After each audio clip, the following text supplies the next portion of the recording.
just believe that there were tons of individual things happening and the people were more invested in themselves. Okay, like I don't believe nothing huge happened. If it did, you know this bitch ain't gonna tell us. I don't hear nobody out there. Hold it down. Hold it down.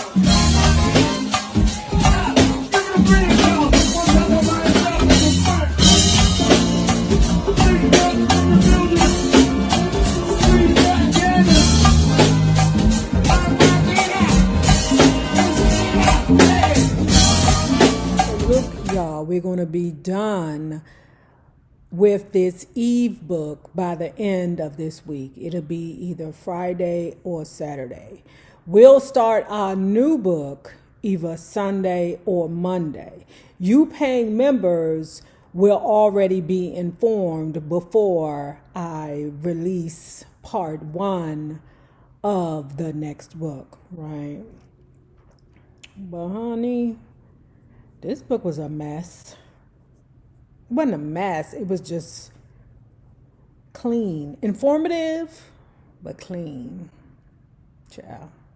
Anyway, let's get into it. Hello, love bugs. Hello, Bellas. If you have not already done so, please remember to like, share, subscribe, and tip your favorite narrator via Cash App at $NAROB on YouTube. And if you are not already a part of this book club, please hit the Patreon link below and or the join button here on the YouTube. And for a small monthly fee of $5, you babies, yes, you can be privy to all the shenanigans before the YouTube gets it, if the YouTube gets it. Now, the Eve book. I don't know why I can never remember the name of this book. Who's That Girl? A memoir. Eve. It had been years since we were all in a room together, let alone standing side by side on stage as a whole Ruff Ryders family. And yet there we all were at the Barclays Center in Brooklyn on April 25th, 2021, reunited at last. But one of us was missing, at least in the physical sense. After his death on April 9th of that year, I found it so hard to believe that DMX was really gone. Something happened when we lost DMX. It felt like the spirit of the Ruff Ryders was laid to rest. From that moment on, it would never be the same. The heart of our unit had left us. Losing X felt like the definitive end of an era. The closing of a major chapter in my life, even though that end had been years in the making. We never had a fight or a falling out. Nothing like that. It's not like we all didn't speak either. We just weren't really in each other's lives like we were before. At the beginning of my career, my days and nights were filled with Ruff Ryders in the houses that were rented, in the studios where we recorded, in the cars we drove, in the clubs we went to. My whole life for years included having some Ruff Ryder around me 24/7. Whether it was a road manager, an artist, whomever. The whole routine of having the Ruff Ryders always in my orbit just kind of started tapering off. So let me say a couple of things. You know, I talk during this. I provide commentary, okay? For those of you who don't know it, I'm not here to read you this fucking book. That's not my job. I read parts of the book and I provide commentary. That's it. That's Mother Hunchy all you bitch. The difficult part when you're inside of a traumatic situation, what makes or breaks the relationship is the shame, the embarrassment. And it's really hard for you to look at the person that you either hurt or they hurt you with those same eyes, because now you look at them different. If you can get over that hump with that person, then you're solid. Okay? And what I believe in the situation with Ruff Ryders, even though Eve is not putting it here, we know this bitch ain't gonna tell us nothing. Eve, you ain't told us shit. All you did was just write down a whole bunch of interviews that you already given us throughout the years. Okay? And maybe just added a little sprinkle of nothing. I believe that there might have been some times of jealousy. I believe that there were times where, you know, the Ruff Ryders may have felt ashamed because they were not at the level of their other people, of their comrades. And because they weren't at the level, they might have dealt with some depression.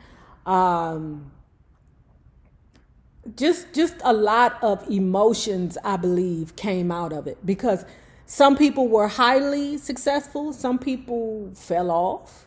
Some people left and were not thinking that the grass was greener, and it wasn't. It was oilier. Blink, if you know what I'm saying. I just believe that there were tons of individual things happening, and the people were more invested in themselves. Okay, like, I don't believe nothing huge happened. If it did, you know this bitch ain't gonna tell us.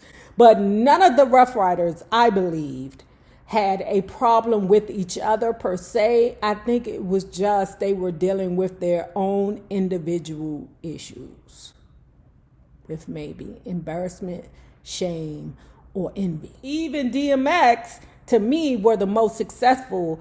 Well, Eve, DMX, and Swizz Beatz were the most successful. I'm not saying that the Locks ain't get busy. I'm just saying there were other ones that were a part of it that kind of fell off. The whole routine of having the Ruff Ryders always in my orbit just kind of started tapering off. It was bound to happen eventually in some way, though. We weren't in boot camp anymore as a whole. There was no more training for the big event. We were the big event. We accomplished that mission that we all set out to when we first came together. I guess you could say we came, we saw, we conquered. We learned and we grew. And then it was time to leave the nest. It was gradual, though. The distance didn't appear overnight. I first started to notice it when I recorded Evolution in Los Angeles back in 2002. How I wanted to be alone in the process, without everyone hanging out in the studio with me.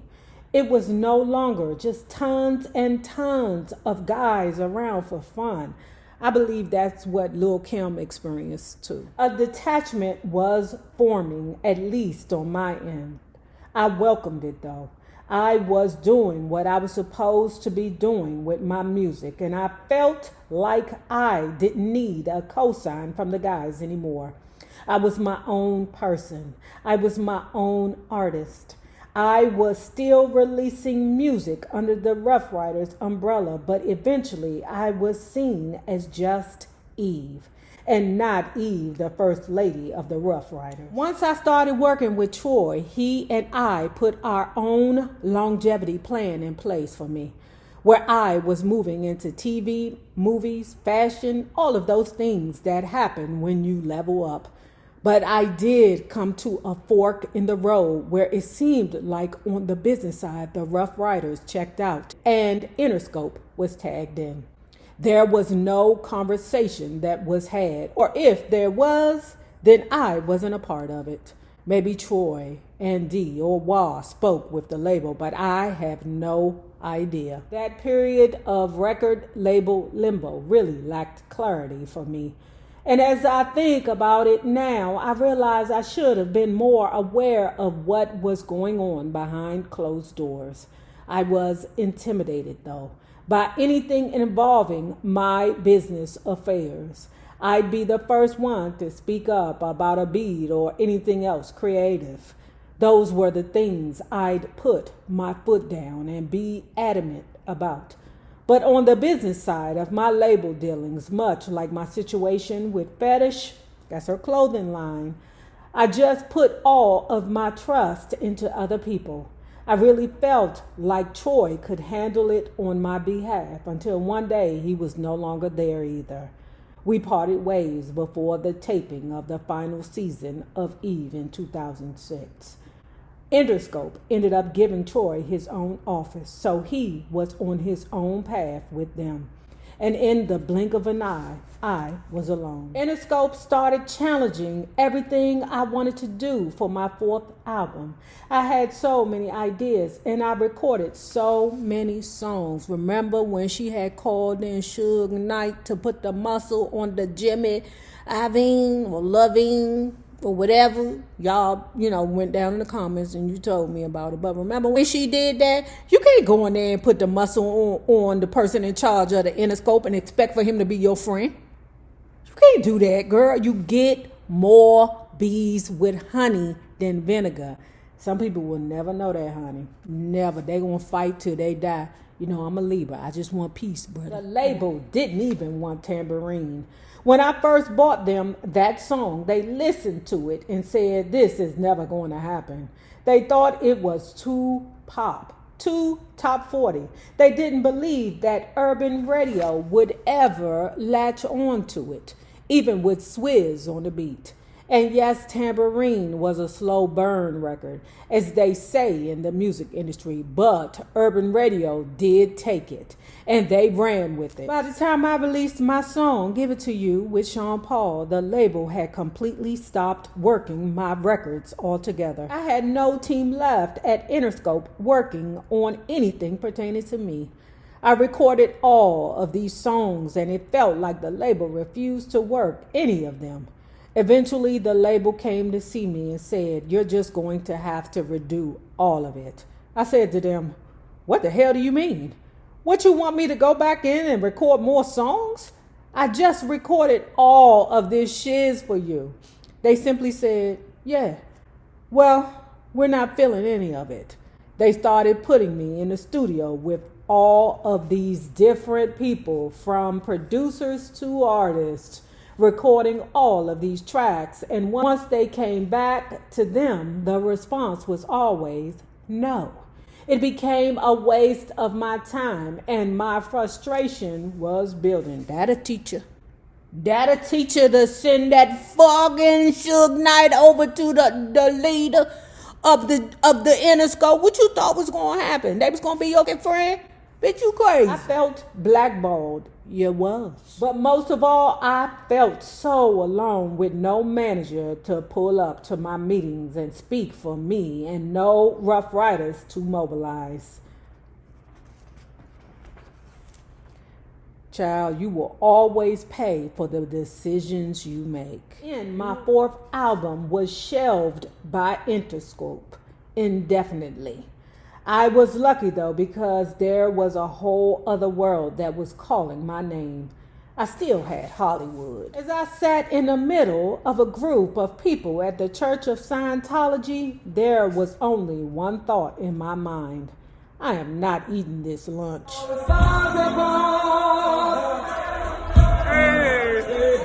Hollywood.